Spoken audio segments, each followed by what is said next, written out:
The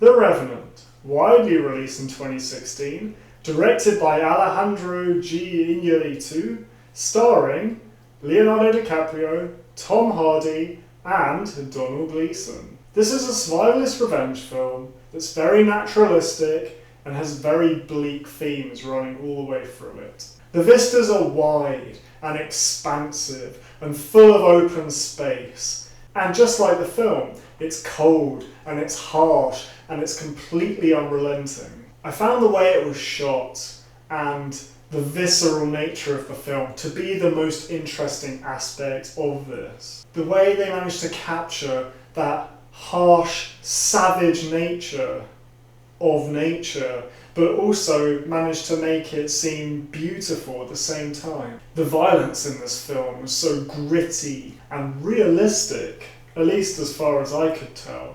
I did love a couple of the high-concept action set pieces in this film. Leonardo DiCaprio's Academy Award-winning Hugh Glass goes toe-to-toe with a bear. A friggin' bear. And it's really well done. It was brutal and crushing, and he got absolutely mauled, and it felt believable, and that part of the film was great. I haven't seen anything like that before in a film, and yeah, he should have been dead. He should have been dead.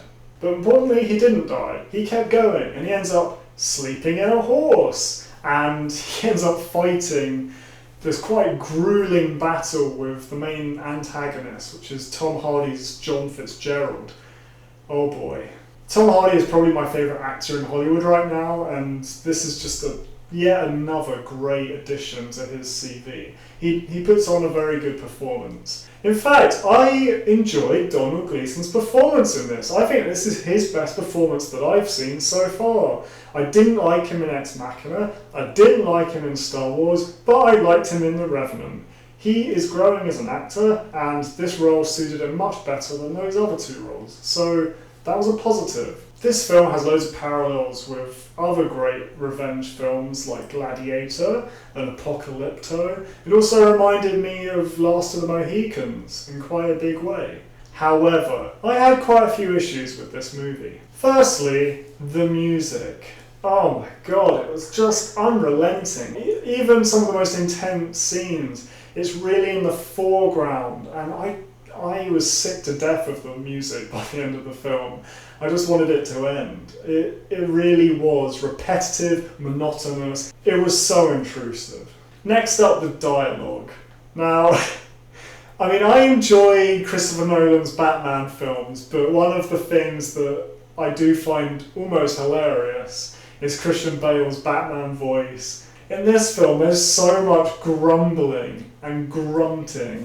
It's really difficult to understand what anyone is saying, and not much is said by Leonardo DiCaprio's character. On the whole, between Leonardo DiCaprio grunting and Tom Hardy mumbling, it was all, a bit incoherent. This film was a real slog, over 2.5 hours in length. It was by design, or at least I think it was. I can't decide if it was a slog in the right way. I don't know if that makes sense to you. But to me, I didn't enjoy watching this, and it's okay to not enjoy watching a film. I didn't enjoy watching Schindler's List, but that doesn't mean it wasn't a quality film.